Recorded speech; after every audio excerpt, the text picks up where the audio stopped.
आप कहानी में हम देखते हैं कि एक अमित नाम का लड़का होता है जो अपनी पढ़ाई करने के लिए शहर में आ जाता है और शहर में आने के बाद ये कमरे की तलाश में इधर उधर भटकने लगता है। लेकिन इसको कहीं पर भी कमरा नहीं मिलता। फिर एक आदमी इसके पास आता है और बोलता है, तुमको रूम तो मिल जाएगा, लेकिन वो रूम जहाँ पर है वो एरिया पूरा हॉन्टेड है, वहाँ पर जाने से सभी लोग डरते हैं।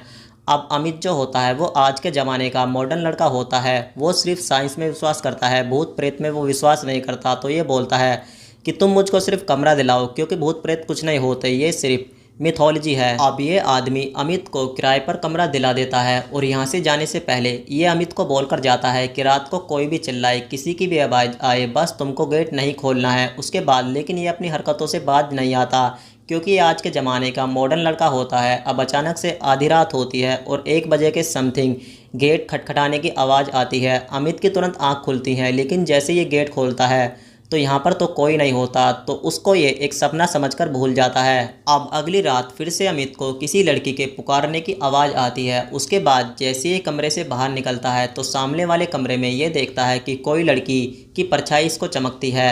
और जैसे ही वो उस घर में जाता है तो इस पूरे घर में कोई भी इंसान नहीं रहता। अमित थोड़ी देर के लिए ये सोचने लगता है कि ऐसा कैसे हो सकता है कि इस मकान में कोई भी नहीं रहता और अभी अभी मैंने किसी को इस मकान में जाते हुए देखा है और इस मकान की सभी लाइट्स भी ऑन हैं। अब अगले दिन अमित इस घर में एंट्री मार देता है तो इस घर के अंदर इसको एक खूबसूरत लड़की दिखाई देती है जो मन ही मन गाना गा रही थी। उसके बाद ये लड़की इसके साथ मीठी मीठी बातें करने लगती है और अमित के दिल को भी तसल्ली मिलती है।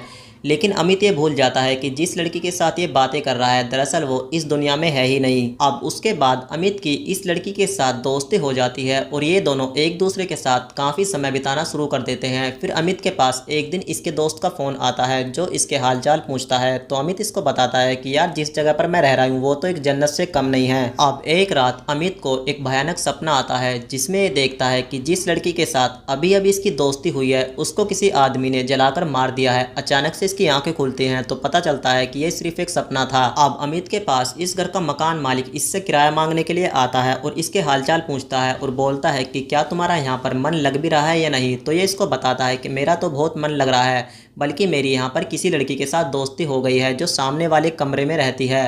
इस बात को सुनते दोस्तों ये जो आदमी होता है ये चौंक जाता है और इसको बताता है कि तुम जिस लड़की के बारे में बात कर रहे हो ऐसा कैसे हो सकता है, क्योंकि वो तो अभी 2 महीने पहले मर चुकी है। अब ये मकान मालिक अमित को बताता है कि जिस लड़की के बारे में तुम बात कर रहे हो दरअसल वो एक वेश्या थी जिसके पास रोज रात को नए नए मर्द आते थे और उसकी जवानी का स्वाद चखते थे। फिर एक दिन दिव्या के पास एक ऐसा कस्टमर आता है जो दिव्या को पसंद करने लगता है और वो इससे शादी करने के लिए बोलता है। तो दिव्या इसको बोलती है कि मैं तुमसे शादी नहीं कर सकती क्योंकि मैं एक वेश्या हूँ। इस बात को सुनते ही ये खूंखार आदमी गुस्से से लाल हो जाता है और दिव्या को इसी मकान के अंदर जलाकर मार देता है। इस बात को सुनते ही अब रोहित अंदर से कांपने लगता है, क्योंकि दोस्तों अगर ऐसा सच है तो वो ऐसा दुनिया में कैसा हो सकती है।